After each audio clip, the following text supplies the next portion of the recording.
Here we go. Generally, there are two types of bipolar disorder. They're referred to as bipolar 1 and bipolar 2. You may have heard the term manic depressive before. This term actually corresponds to what we now refer to as bipolar 1. The main difference here is the severity of the episodes of highs or lows, with bipolar 1 being the most severe. Another key difference is the psychotic features, hallucinations or delusions are often also present in people experiencing a bipolar 1 episode.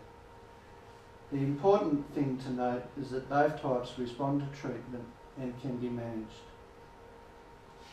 And there's also a self-test available on the Black Dog Institute's own site.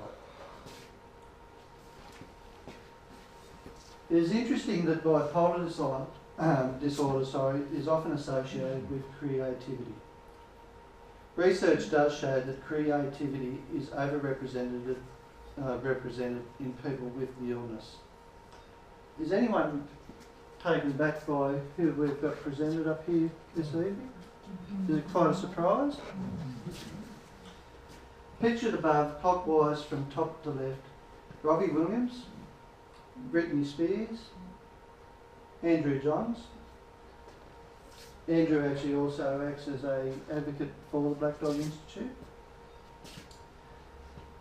Abraham Lincoln, Russell Brand, comedian and actor, Winston Churchill, Jim Carrey. Well, that's no surprise because Jim's quite out there in his acting. Harrison Ford, and sadly Princess Diana.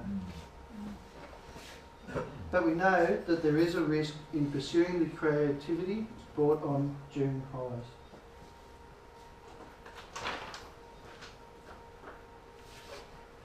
And as with the law of gravity, what goes up must sadly come down. And we know that while people with bipolar disorder might feel fantastic and productive and on top of the world when they are high, this mood state is not sustainable and an episode of depression is most likely to follow.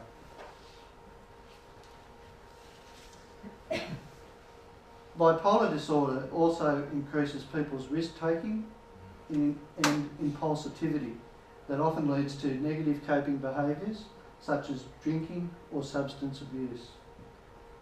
The rates of comorbidity for drug and alcohol abuse are high for bipolar disorder.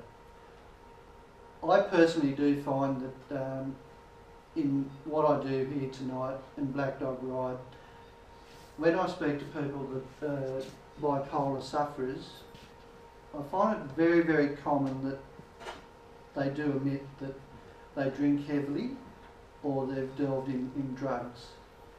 And sadly, the more that happens, it only increases the sensations of the condition that they're going through at the time. So now that I've taken you through some of the common signs and symptoms of both depression and bipolar disorder, I will now turn to some of the root causes of mood disorders. Mood disorders can be genetic, and surprisingly, some years ago before my situation, I remember being at a staff Christmas party with our business back in Tamworth.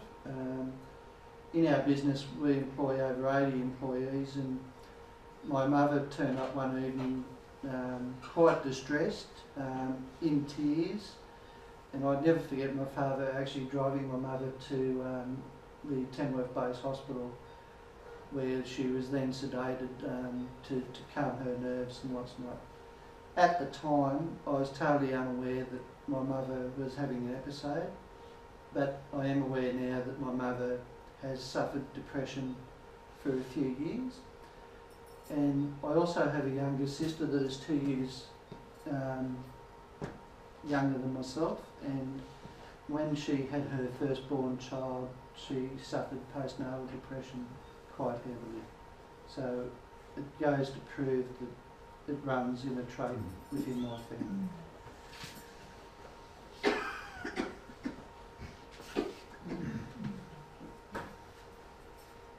Studies of twins, sorry, I'll go back to that. Studies of twins show that there is a genetic predisposition to developing depression and bipolar disorder. What this means that it is important to start asking questions about your family tree to understand if you may have a genetic vulnerability. That way you can be more aware of the signs and be more prepared.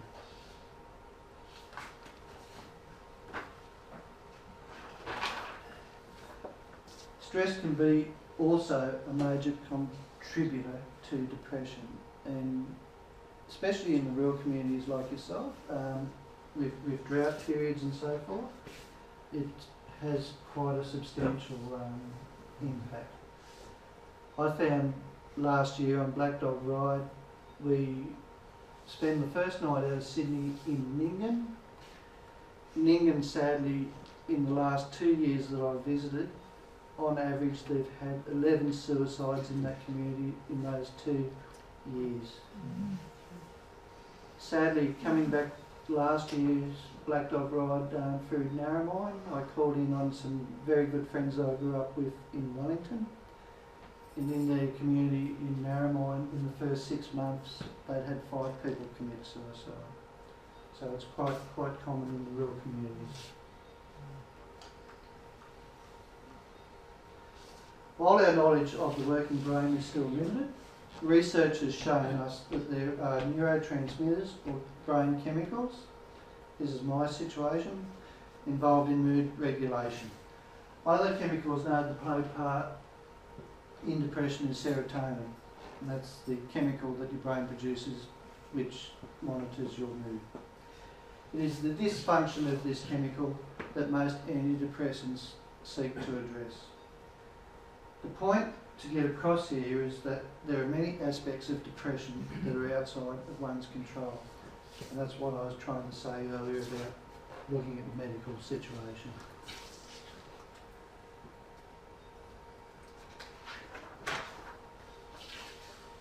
Research at the Black Dog Institute has also found that personality and temperament can contribute to depression.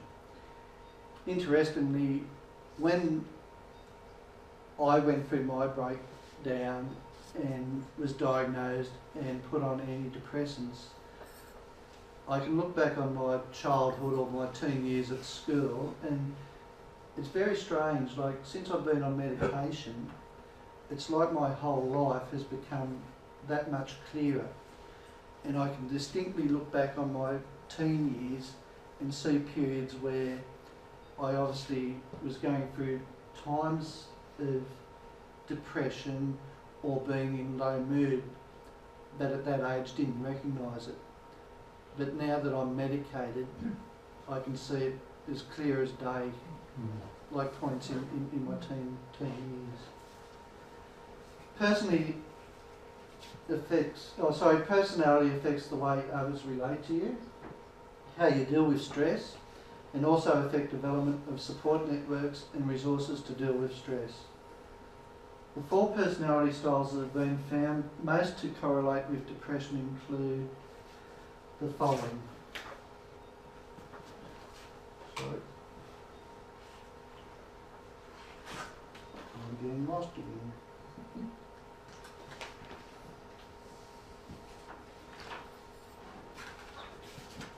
Sorry guys.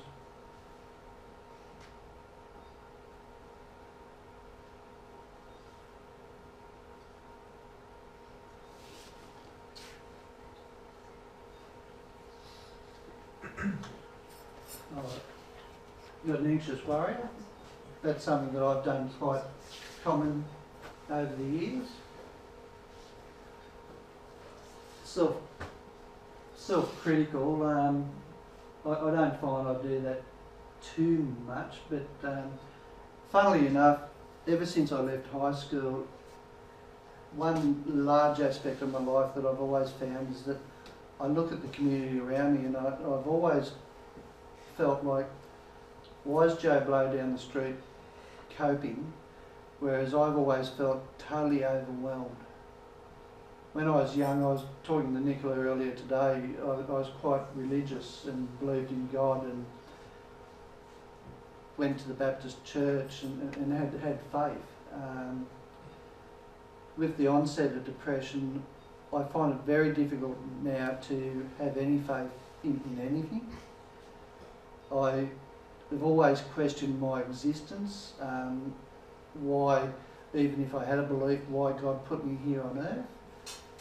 But even today I look at myself and I think, well, you know, what's my purpose? Why am I here? And looking back, even in my teenage years at school, I've always had this overwhelming view of myself. You know, why am I here? What's my purpose?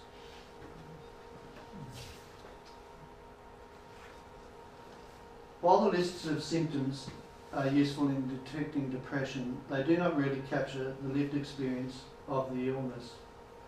In 2007, the Black Dog Institute held a competition, Living with the Black Dog, and received many rich descriptions of what depression actually feels like out of 634 entries. So basically, we have a dark cloud, a pit, a malevolent entity, or a devil or a beast. Feelings of being trapped, isolated, hopeless, and alone. These descriptions illustrate that experiencing depression is much more physical than problems related to sleep or appetite. I faded away to a shadow of my former self. It's a savage disease that destroys your very soul and the essence of your being. Depression takes the one thing that you thought you never could be taken, yourself. In 2010, we ran another writing competition on navigating teenage depression and received insightful personal accounts from teenagers and young adults about their experiences. I'll now share with you some quotes from these participants. So that's basically what we have there.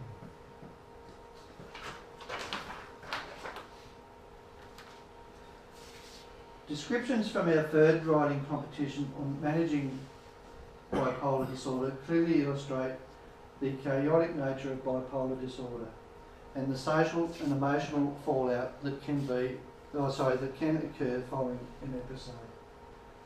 My mind began to cloud. Nothing I thought was fast enough. I'm going to write a book. I'm going to form a band.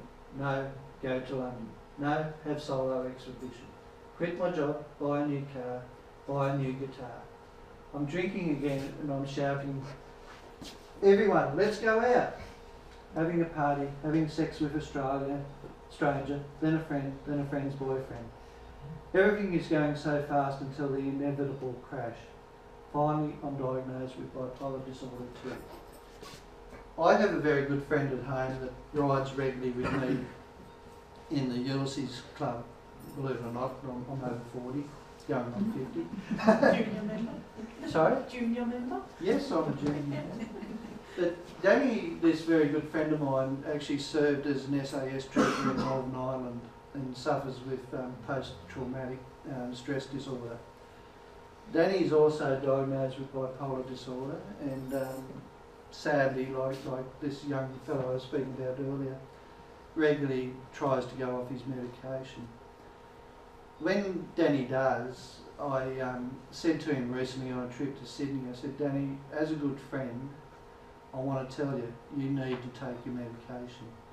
And he was quite taken back. He said, why? And I said, when you're not, I said, you're all over the place, mate.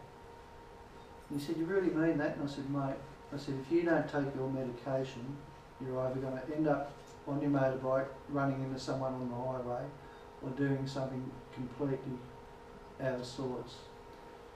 And when he is off his medication, just like these descriptions here, he's all over the place.